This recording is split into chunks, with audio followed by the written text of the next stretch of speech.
The Smithsonian National Museum of American History is building an exhibit that tells the story of 2020. The exhibit will consist of a giant trash heap that is set on fire. Dr. Fauci says unvaccinated Americans are propagating this outbreak. It's that kind of language that keeps this country so divided between people who do and don't know the meaning of the word propagated.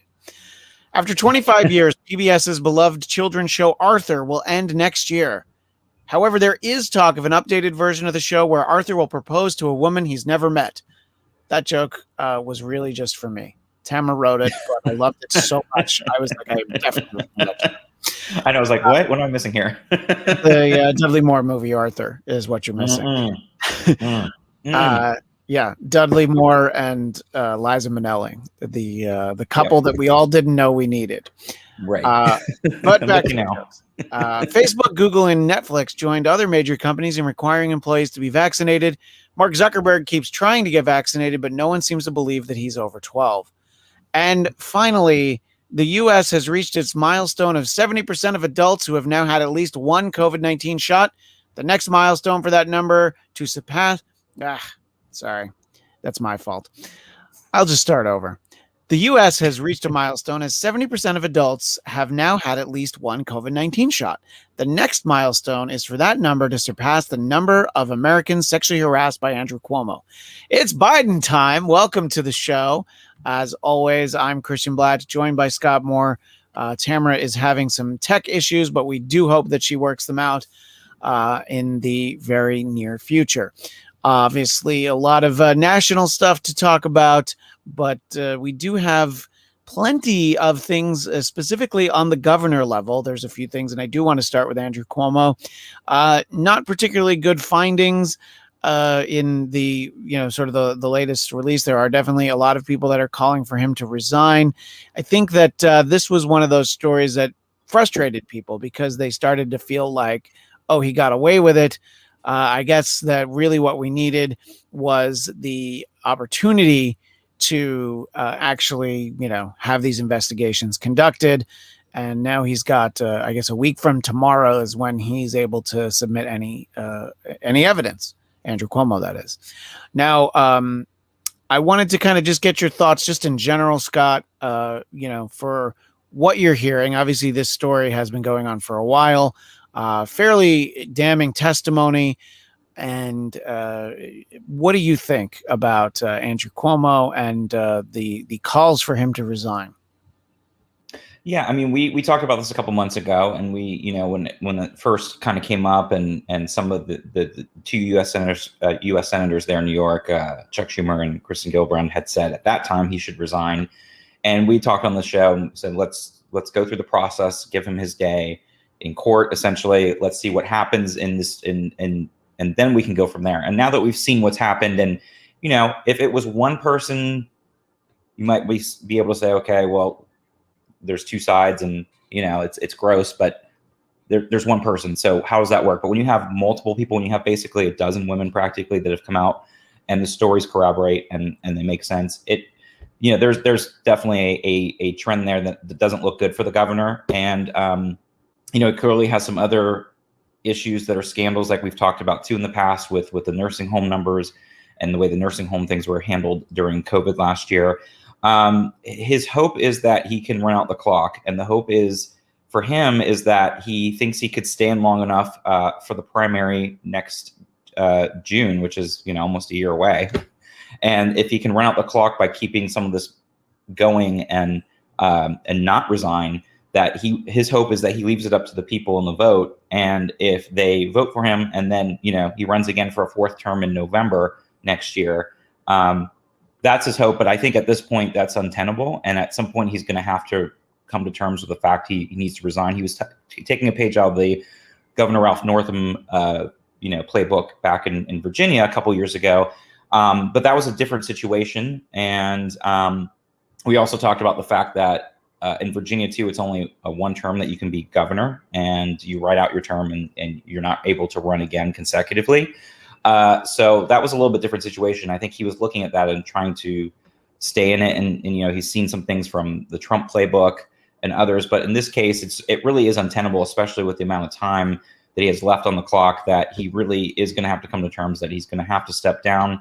The other option is that the state assembly could then go ahead and do impeachment proceedings, and they could impeach him and remove him from office that way, which they are supposed to be starting that in the next, I believe, the next couple of weeks as well. So, if he refuses to resign, that's going to be the other option. But I think his hope is that he can run out the clock and somehow put it back to the people, because it'll be interesting to see how his numbers tank. Some of the numbers came in yesterday, and his approval ratings have definitely gone down.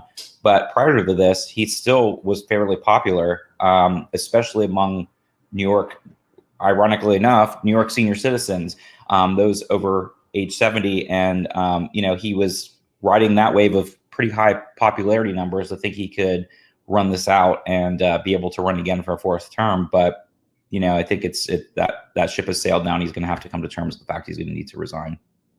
Yeah, obviously there are two different issues here.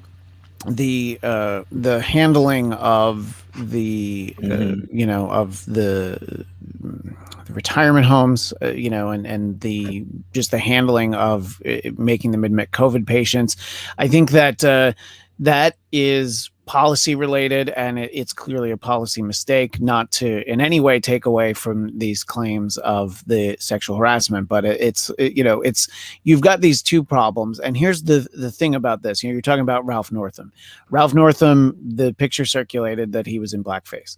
There was not going to be any more news about that once the pictures had circulated. So he was able to kind of just let it blow over to some extent. It's not, people don't forget, but at the same time, right, the media moves on to the next thing, and you're not constantly reminded of it. So this isn't something that was able to blow over because there were these hearings. You've had more people coming forward. You also the retirement homes that's continued to be in the news. And I think that he's not in a situation where this can blow over, especially as you make the point where he would be able to, wait until the primary in June. I think if this were a situation where there was an election in November, 3 months away, he might be able to hang in there. But that's a long ways away. I believe Tamra's with us. I don't think we can see her, but Tamra, are you with us? I'm with you. I don't know why it won't let me. It's refusing to access my camera. I have no idea why. And when I click to access the camera, it puts it on mute. So I don't know. I think this is the best we got today. You know that it's because I insist on being the prettiest one on the show. So I need to, got it. Well, at least I know. At least I know the issue now. Okay. Yeah. There was a show not long ago where I made Scott turn off his camera, and it was for that exact reason. So Tamra, we're talking about Andrew Cuomo. And what are your thoughts in terms of, will he resign? Should he resign? Is he going to have to be impeached? What are your thoughts on Andrew Cuomo? I think he's definitely going. There's way too many. The odds are stacked against him that he's going to be able to stay in office. Everybody wants him out. He's going to have to resign. I don't even think it's going to get to the point where he's going to be impeached. I know he's still denying the allegations, which is, that when we get to the tricky song and dance when it comes to these things. But I think it's pretty clear what kind of environment that political office was, and he's got to resign probably within the next few days. Yeah, I mean, I think that, I was mentioning that, I had read that he has until next Friday, basically, to present any evidence. And I think that when the wheels would start turning for an impeachment and a removal from office, I think that's when you have to realize where the tea leaves are. But he also might never resign. He might have to actually be removed. A very salient point in the chat from the delightful Lynn B. I'm surprised, speaking of Cuomo, he felt above it all. His affection was common for 60s working teens, stories that she could tell, but this attitude changed. Cuomo didn't get the memo. Yeah, I mean, I think that this is, you don't even have to look back at the 60s. I think that, this sort of thing, I think a lot of people were encouraged to just like, oh, just shrug it off, unless the harassment. I think that there was a much higher threshold for it, even earlier in his career. And I think, go ahead. Especially because I would imagine he comes from a political family where he's felt protected. He's felt like a certain set of certain rules don't apply to him just because for the status of the family that he grew up in. So that probably played a lot of it too. Well, you do bring up a good point, and Lynn brings up an excellent point. It's sort of kind of going back to the parallels with Ralph Northam in Virginia. It's like, this is happening now. This is happening in current times with Andrew Cuomo. And a good politician is supposed to read the room, right? And even if you're in your space where you act as if you're above it all, to Tamra's point, which is true, he's been insulated with a very powerful political family, and his father was governor for many years, and in previous Democratic administrations. So yeah, there is a certain point where you act like you're above it all. But your number one job as a politician is to read the room and to know what is happening currently and to move with the times. And sometimes you see politicians lag behind that, like when it came for supporting same-sex marriage, for instance, with Barack Obama. Things like that, when people kind of shift their attitudes and things change and mores change. And obviously sexual harassment should never have been okay. But, people looked a lot more with a blind eye 20, 30, 40 years ago and beyond. And now they don't. And the fact that he didn't keep up with that is sort of a grave mistake from a political standpoint, making sure you stay with the times and making sure you move past these things and also learn and grow and evolve as a person as well, because that's your number one kind of job as a politician. So he definitely failed at that. And Lynn does bring up a good point about that. That's definitely true. No, I think that obviously it was never okay that you could get away with it, but the fact that you could get away with it has changed. There have been enough instances where you realize that people are held accountable for this kind of behavior, and I think that I don't see him being able to ride this one out. He does strike me as somebody that's not going to resign. I think he's going to have to be removed from office, and that will take a while, and that will be messy. Obviously we'll see how all that unfolds. And of course, interestingly, it's worth commenting, I believe, that you would have no idea that this was going on if you only got your news from the 1 hour a day on CNN that his brother is on, because he's not talking about it. But then it's gone viral, all these handovers to Don Lemon, who then does talk about it. And I think that you can expect him to report on his brother, but at the same time, you should have somebody on his show that's going to, then like, hey, and then, come on for a segment and maybe talk about it. You shouldn't be ignoring it.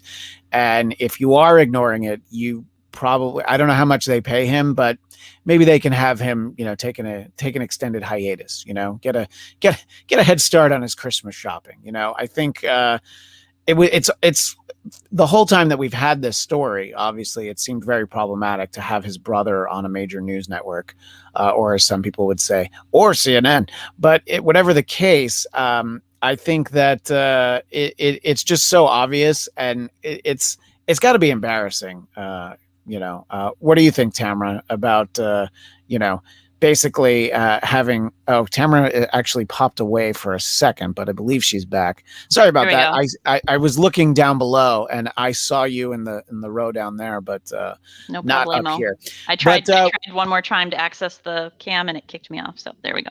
I've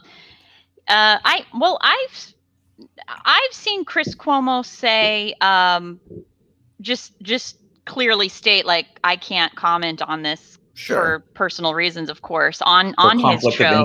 Conflict of interest. He said that on his show, and to me that completely suffices, because I can't imagine him doing, having some sort of report on it on his show, and I feel like that would be awkward to watch too.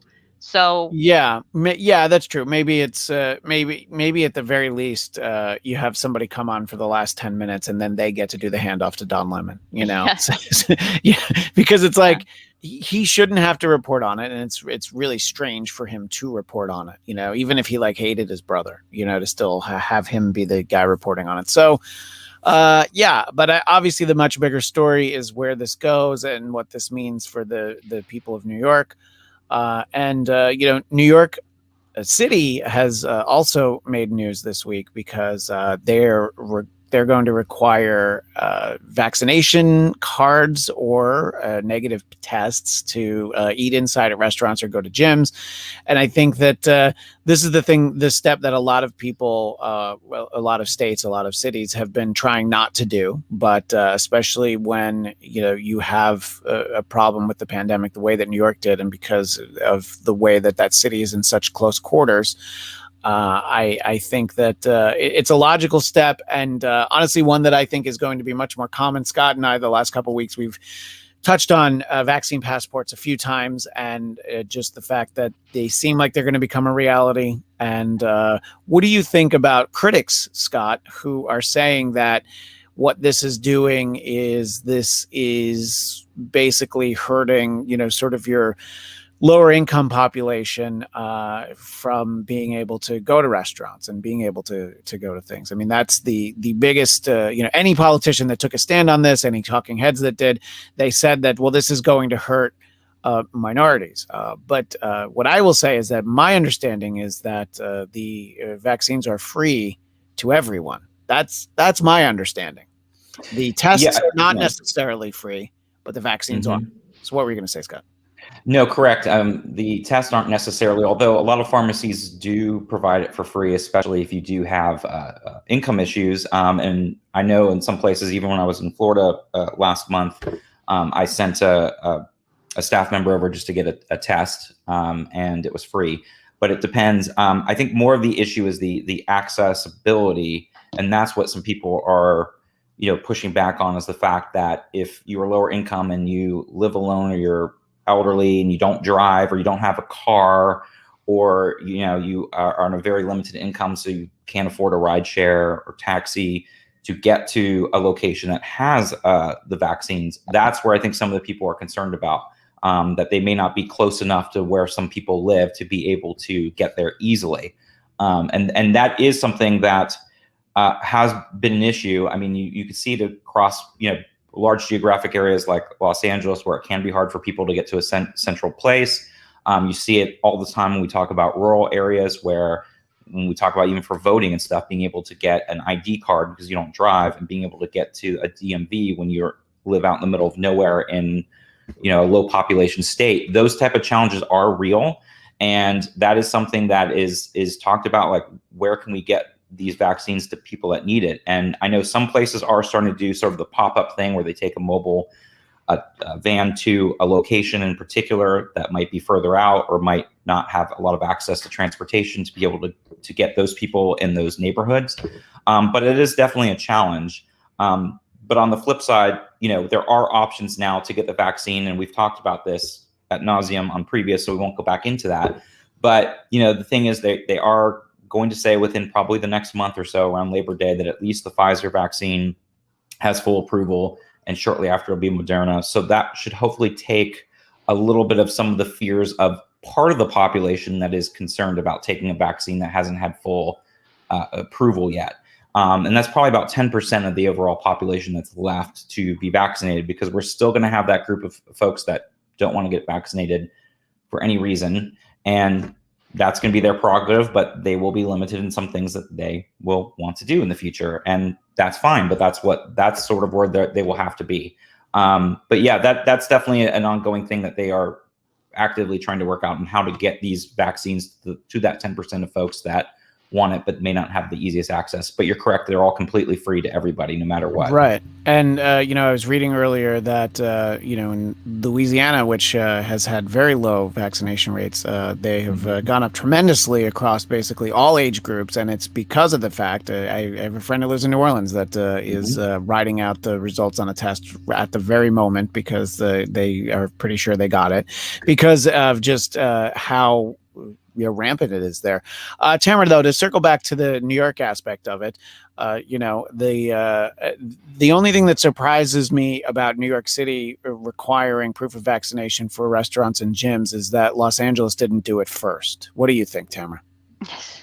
Well, I've mentioned my hesitance, I have a slight hesitancy about vaccine passports. So I definitely understand the reasoning. You know, I'm full support of vaccines, obviously. I definitely understand the reasoning why, you know, it's safer for society to require people to have vaccines. It's safer for private companies to require that their employees get vaccinated. It's for their own, you know, legal interests. It's for obviously health and safety of the general population. I mean, it clear reasons why we should have a vaccine mandate and vaccine passports. My hesitancy is just that for the people who are vaccine hesitant, do not trust the vaccine. You are a swath of person who you don't trust science, you don't trust the media, and you don't trust your government. So when something is mandated on you,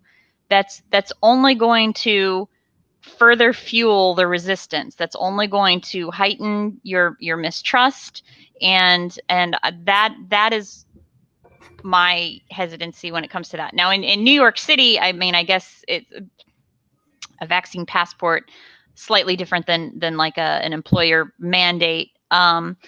So right, because just to interject, the point that I made as we've talked about this in the last couple of weeks is it's not your right to be able to walk into a restaurant and dine in. You can you're still able to eat outside, which I realize in New York there's about maybe 2 more months where you can actually do that. But you can get it to go. And then the gym is, yes, it's for your health, but it's also optional. I think that what I've always said is that my problem becomes when you can't go to the supermarket unless you're vaccinated or show a negative test. Unless, like, at the door of the supermarket, they have like they have a little tent set up for a really quick swab where it's like, just wait for the quick results and then you can come in if it's negative. I don't quite know that we'll end up with that sort of a thing, but yeah, I think that it's a step where you're like, well, you can understand this one, but then there does eventually become a step that might be too far.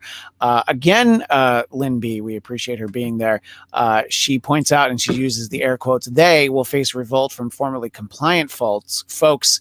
No more masks. I think that a lot of people felt pretty strongly about no more masks, but because of the fact that the unvaccinated people were supposed to continue wearing the masks and then they didn't, now they're just like, well, we're going to have to make all of you do it because, it's like if anybody who has a sibling, if your sibling does something wrong, you're both in trouble. Mm-hmm. So we're in trouble for our little brothers who didn't wear the mask because they didn't want to.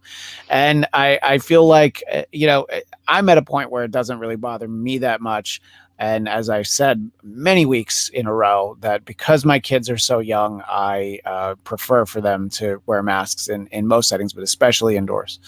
I think that I understand exactly what you're talking about, Lynn, but I think we're in a situation where we have to try as many things as possible to keep things at least close to the way they are, and the three of us are lucky. We live in a state where we can eat outside at a restaurant almost all year, except for the 2 weeks in February where it rains. But other than that, we can sit outside for the most part. But for a lot of the country, as the weather starts to get colder, they really want to make sure that they have some kind of handle on this. And the best way to do that is vaccines. And, I know of, 4 people who had, I guess, what they're calling the breakthrough infections. Any of them that I know have had very minor side effects, just like more like colds is what they're telling me. But because it's happening, you realize that it can spread, but the fact that they are all vaccinated is very encouraging. And so the argument of like, well, I thought that if you get the vaccine, we're going to be safe and we don't need it anymore. But you can obviously still get it and you can still get sick. You just don't get as sick. And I know that you hear that a lot, but I mean, at least from the anecdotal evidence of the people that I know, I don't know how sick they would have been gotten if they'd gotten it a year ago before they were vaccinated. But I do know that it seems like it's at least better. And then, we worry about the, you're reading headlines about Delta Plus and, all the other variants to come. which is exhausting to keep on top of. But I feel like every reasonable measure needs to be made.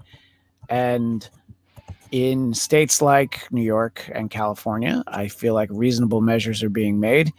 However, that does bring us to another governor. That brings us to Scott's home state of Florida, and Ron DeSantis, who is very clearly, he's got his eyes on 2024. And boy, there is, you want to talk about somebody that really doesn't want Donald Trump to run for president in 24, more than maybe anybody, is Ron DeSantis, because you literally no one who would vote for Ron DeSantis will vote for him if Trump's on the ballot. And I know, Sam Whitfield, if you're in the chat, you might actually vote for DeSantis over Trump. I realize that. But in general, I think that would make him decide not to run. And he's very popular with a certain segment of his population. The fact that this situation seems to really be trending in completely the wrong direction. I was just reading about how hospitals in different parts of Florida are having trouble having enough oxygen. And, you're reading about COVID units being overflowed again. And then how largely these are unvaccinated people that are, the ones being hospitalized. You see all these numbers that it's like, I don't know, 99.9% of people who are being admitted to the hospital, and then even a larger, they go like another decimal place for the people who are dying. These are all unvaccinated people. But the fact that you have so many unvaccinated people means that you should recognize that this is worthy of being a state of emergency. And the political points that you're so excited to score about putting anti-mask mandates in place. I believe, Scott, tell me if I'm wrong, but if public schools insist on masks, they'll lose state funding. I believe that's some of their funding. That's what's in place. And businesses can't require masks as well, or at least the employers can, I think. What are the rules there? And is it more politics than usual? Obviously, most of what we talk about is politics, but I don't know that any of these decisions are made from a public health standpoint, and every single one of Ron DeSantis's policies are based on the fact that he wants to run for president. No, 100% correct. I mean, that's the whole reason. I mean, you look at Arkansas, for instance, and Governor Asa Hutchinson said that he regrets signing that law. I mean, he's been a little bit more even keeled on things because he also didn't want to sign the trans bill for youth there either, which was overridden by the legislature there. And he said the same thing. If he didn't sign it, it would have been overridden, which he's correct. It would have been. And there are actually several parents that are suing the state of Arkansas currently. And I think you will start seeing this in other states as well that are basically saying, do not let children, wear masks to school. You're going to start seeing some of these other Republican states get sued as well. So it's 100% for politics. As I said on the podcast last week, Ron DeSantis still has to get through 2022, because if he doesn't win re-election next year in Florida, he's automatically never going to be anywhere near the presidency in 24. I mean, not to say you don't see former governors come back and run and everything, but the fact is if he loses his own home state, it's going to make it very difficult for him to mount a successful bid. And he's lost some popularity in the state. And it's kind of funny. He has the same kind of high support among senior citizens that Andrew Cuomo does in New York, which is interesting and ironic in a weird way, thinking that these governors are basically harming that age group by the things that they are doing. Andrew Cuomo with the deal with the nursing home issues, but Florida by trying to open everything up and not wear masks. He's harming that population that is potentially a population also that's the most likely to vote and get out there and vote for you. So it's an interesting tactic. I mean, clearly he's going off of that Trumpian base, and that's what he did when he ran for governor back in 2018. That was the same thing. He kind of hewed to that Trumpian base in his ads and everything else. But his popularity has sunk overall, and we do see some really decent Democratic gubernatorial candidates on the other side there in Florida. Nikki Fried, who's the only statewide elected official. And we also have Charlie Crist, who's coming back again. He's run for governor a couple times. Yeah. And he was governor as a Republican back after Jeb Bush in the late 2000s, and served that one term, and then ran as an independent and didn't make enough to be able to run. So he's coming back again, and he's somewhat popular with the senior citizen vote as well. So you do actually have a pretty good candidates that are running on the other side. So he has to thread that needle very carefully on going after that Trumpian base, because it worked well in Florida, as we saw. Trump won Florida last year by quite a bit. It wasn't as close as it could have been, especially with the Latino vote. So he's trying to go after that base because he thinks that's going to be his winning strategy, not necessarily for 24 at this moment, but to get past 22 next year to win re-election. But he kind of gave a little bit of attitude to President Biden the other day, and basically said it was because of the influx of people coming in illegally. That they're the ones that bring the virus, which again is all political. Yeah, that's what I wanted to pose it to you, Tamra. Is he said that this was the mic drop moment where people on social media were like, "Oh my God, there's no way Biden gets a second term." Ron DeSantis, there's a lot of excitement about DeSantis for this mic drop moment where he said. Which, by the way, I don't think he chose the exact words that he meant. I don't want to hear a blip from you on COVID until you handle the border. But this is, of course, coming from the state that has the worst statistics in terms of the spread of infection. So I'm wondering, which border is he talking about? Is it the Georgia border? Is it is it Mississippi? I actually trying to remember now. Alabama. Which of these states are the border? Is the border unprotected?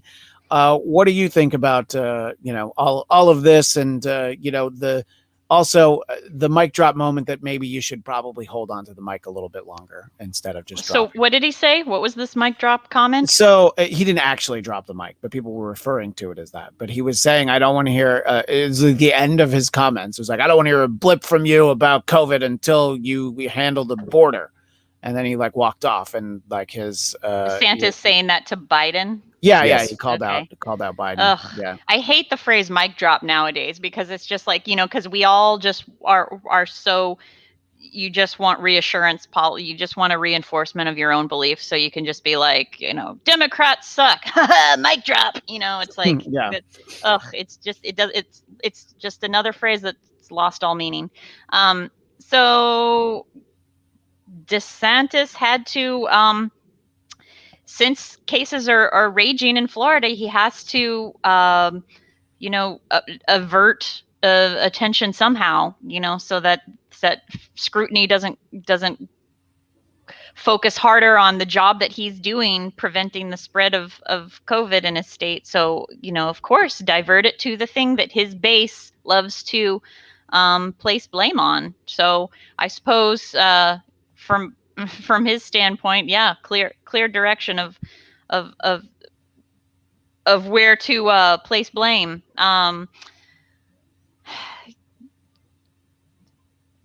I don't know. It's not like, it's weird to direct that comment to Biden, because it's not like Biden is doing a great job. Like, Biden is not.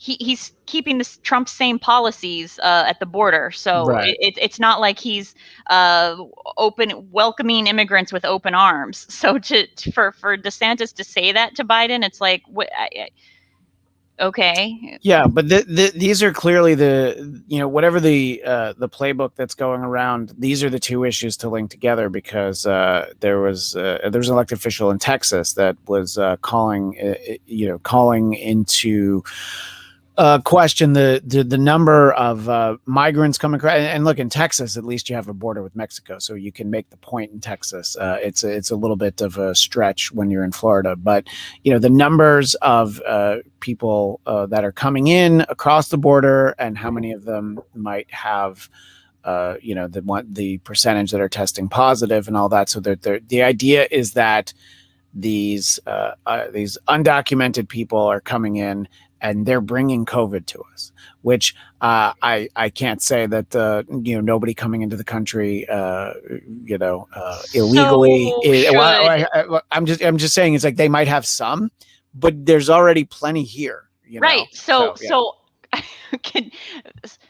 is he in favor of masks for undocumented immigrants then? Is that what he's saying? Yeah. Like he's running himself in circles here, just trying.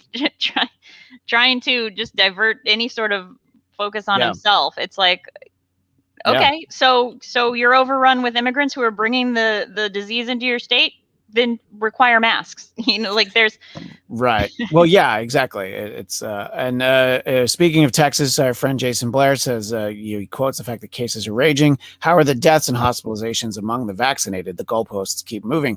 Well, as I was saying, the hospitalizations and deaths among the vaccinated are very low. They're not zero, but they're, the first digit is zero and point some other numbers, but that's not who we're talking about, especially in a state like Florida, where you have, the thing about Florida's approach of you don't have to wear masks, you don't have to do all this.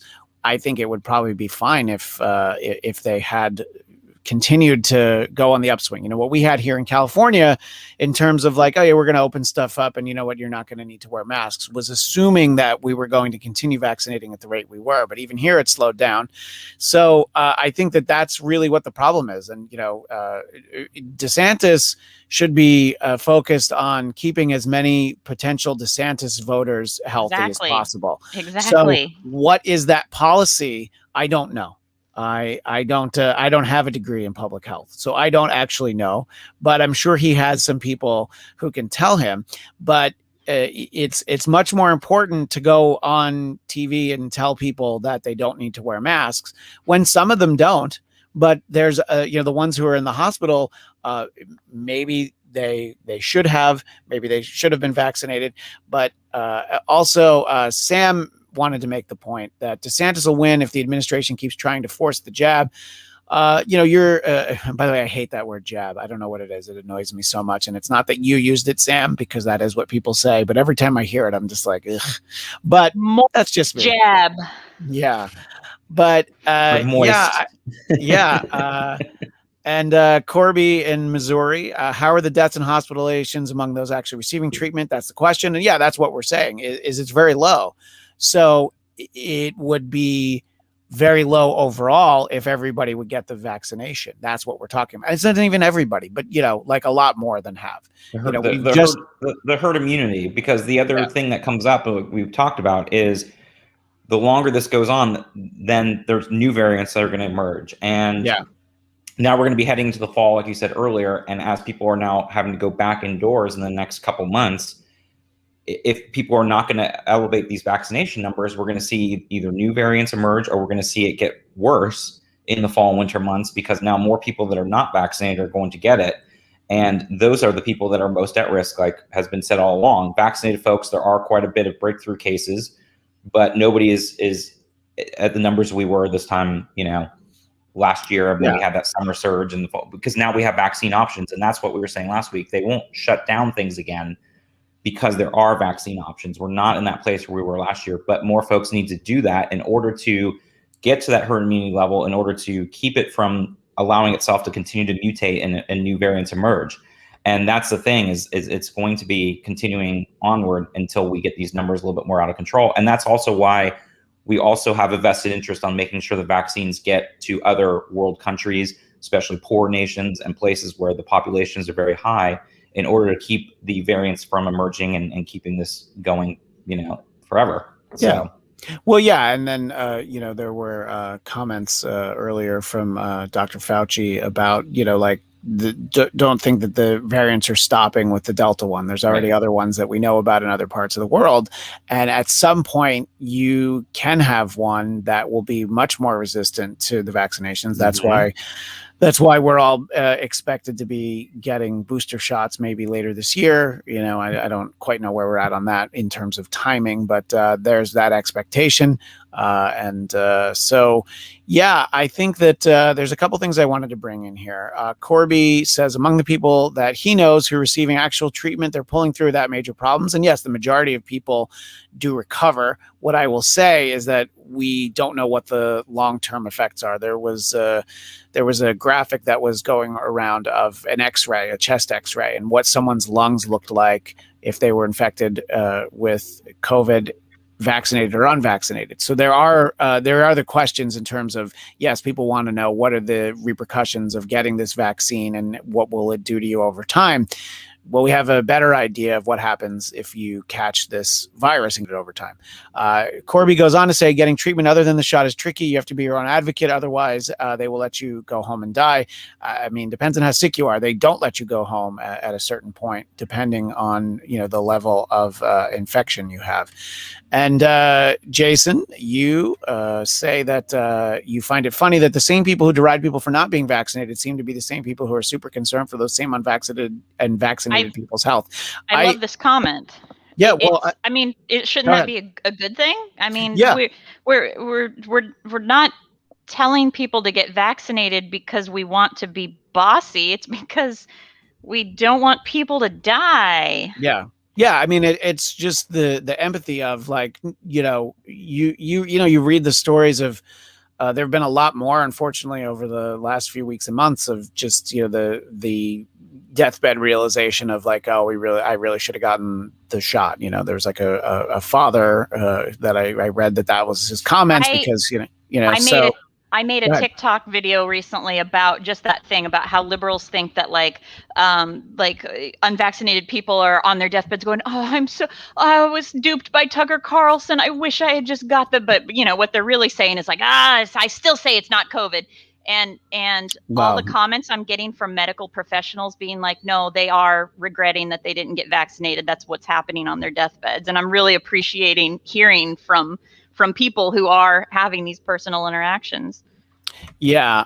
And Jason pointed out that he's vaccinated. If people don't want to get vaccinated and get sick, that's on them. I think that that was maybe a more prevailing opinion a couple months ago. But as you're seeing sort of, I think that the last thing that anybody wants, and Scott referenced, we talked about this last week, is that you don't want any kind of shutdowns and closures and any of that sort of stuff. And you just wonder, at what point do those kind of moves become necessary? So it's also, this idea of, well, those people who are choosing to not get vaccinated. I mean, I live somewhere. We all live in Los Angeles. The only people that I know who are unvaccinated are under 12, and 2 of them live in my house. But I don't know people choosing not to be vaccinated. So I don't have to wonder about the idea of, like, oh, yeah, but then that person's not invited, or I don't care if I see them in person, and I think that that's a lot trickier in a place where Jason lives in Texas, and I know Jason very well. I know that long before the pandemic, he realized that he moved into unvaxxed country. There were he'd never met so many people that didn't want their kids to be vaccinated than when he moved to Texas. So I can imagine it's a tougher thing to navigate. I think in general, younger and healthier people, they'll pull through. They'll be okay, whether they're vaccinated or not.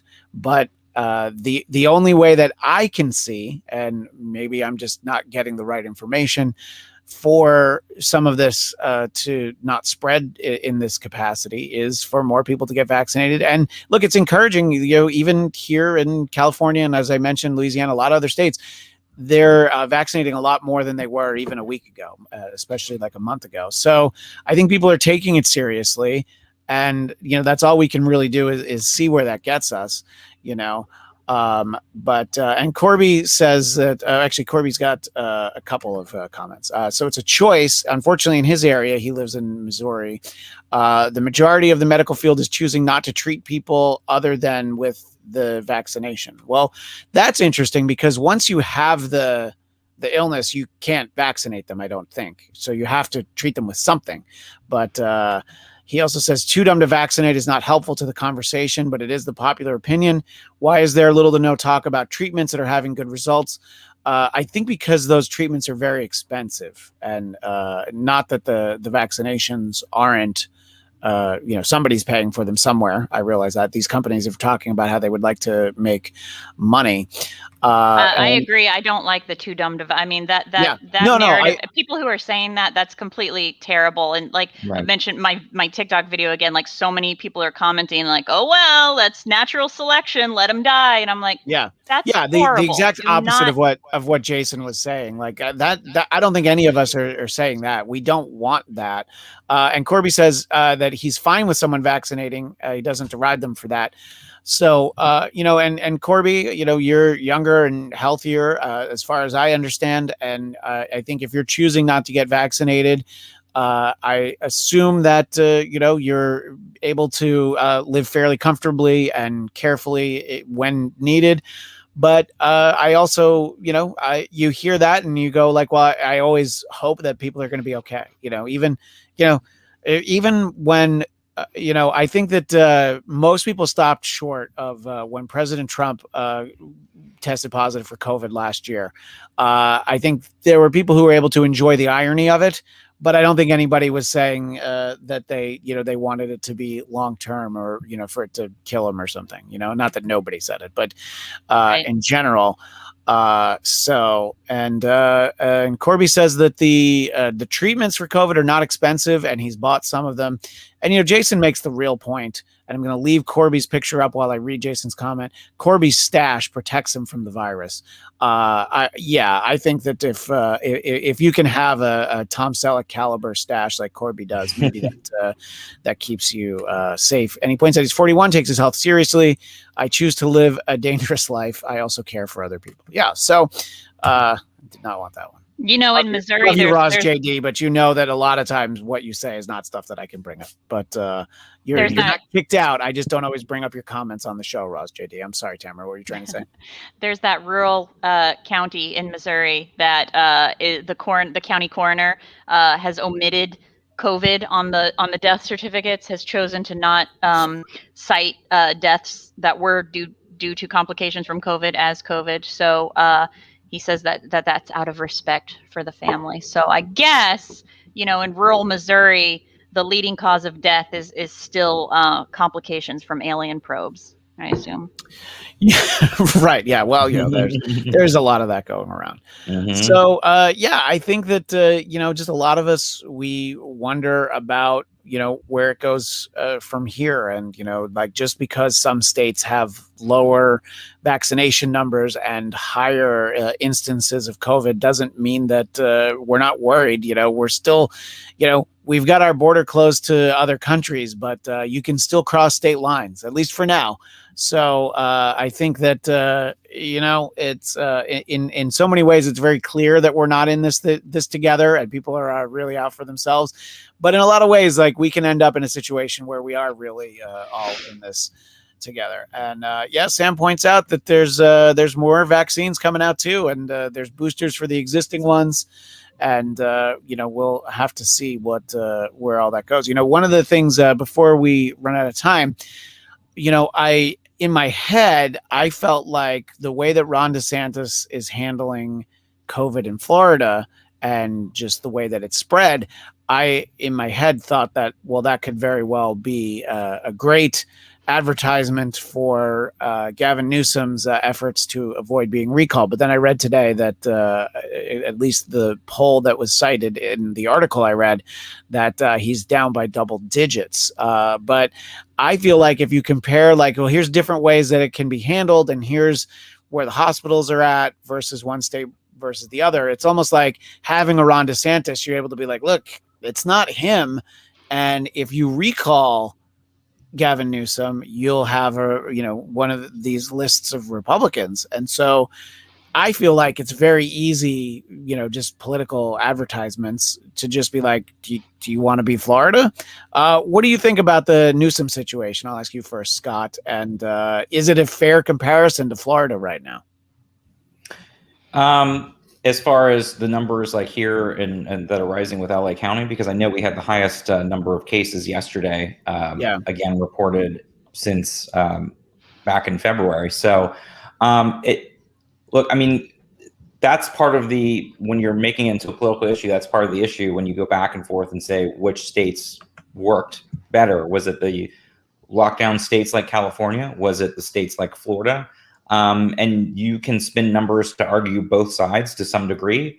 But when it looks at the overall numbers and percentage wise, you see for the most part that places that did lock down protected their citizens better in the long run. But now that we have vaccines, again, you know, the governor here is not going to be shutting things down a month before a recall anyways, because that is politics.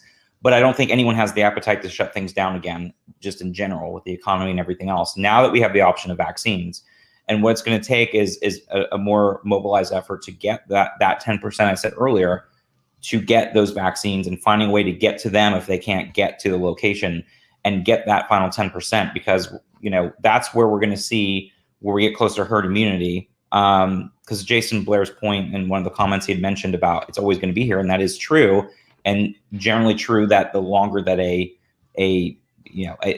COVID continues on and it replicates itself, it technically gets weaker, but that's not always the case. And because it's such a new disease, that there is a chance that a future variant could be worse.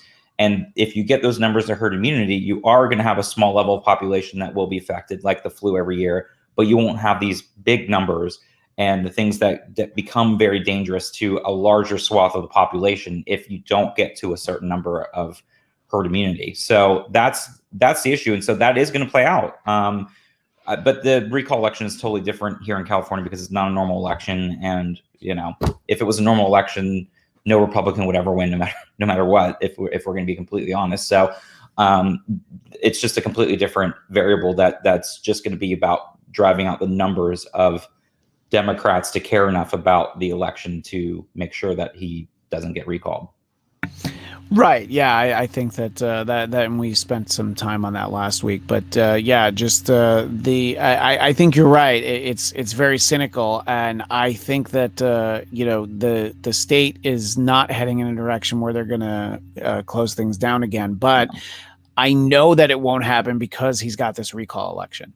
If that were not looming, I wouldn't be 100%. I would maybe be 50%. You know, that they would think like, well, the way to handle this is, you know, cancel all those sporting events and concerts that people are planning on going to, and you can't eat inside anywhere. And remember when Disneyland was closed? You know, so I would wonder if that would be on the table, but it's just definitely not on the table. Now, if he avoids the recall, then I don't know what'll happen, because we don't know where we'll be, you know, in terms of the pandemic at that point.